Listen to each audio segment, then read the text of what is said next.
சரி, கற்பனசாமி திருவடி போட்டு வணக்கம் நண்பர்களே. இன்னைக்கு பார்க்க போகிற பதிவு என்ன பதிவு அப்படின்னு பார்த்தீங்கன்னா, சனி பகவான் தாயத்து. இந்த தாயத்து யாரெல்லாம் போடலாம் அப்படின்னு பார்த்தீங்கன்னா, மேஷ ராசிக்காரர்கள் பார்த்தீங்கன்னா, ராசிக்கு 12இல் சனி இருப்பதால் உங்களுக்கு விரய செலவு ஏற்படும். இப்போ அப்படிப்பட்டவங்க இந்த சனி பகவான் தாயத்து அணியலாம். அடுத்து பார்த்தீங்கன்னா, மேஷராசிக்காரர்களுக்கு திருமணம் ஆகாதவர்களுக்கு இந்த 7 வருஷத்தில் திருமணம் ஆகும். அடுத்து சிம்ம ராசிக்காரர்கள். சிம்மம் பார்த்தீங்கன்னா, சிம்மத்துக்கு சனி பகை. அதனால் 8ல் சனி இருப்பதனால உடல் நல குறைவு ஏற்படும். அப்படிப்பட்டவங்களுக்கும் இந்த தாயத்தை அணியலாம். அடுத்து தனுசு ராசிக்காரர்கள்.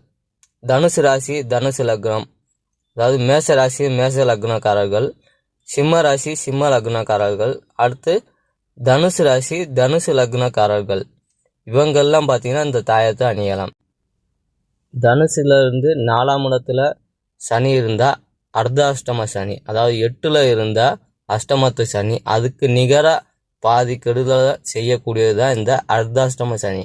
4ல் சனி இருந்தால் தாயார் உடல்நிலை குறைவு, அதாவது தாயாருக்கு உடல்நல வண்டியில் பிரச்சனை அல்லது வீட்டில் பிரச்சனை, இந்த மாதிரி ஒரு விஷயங்கள் ஏற்படும். அப்போ அப்படிப்பட்டவங்க பார்த்தீங்கன்னா அந்த தாயத்தை அணியலாம்.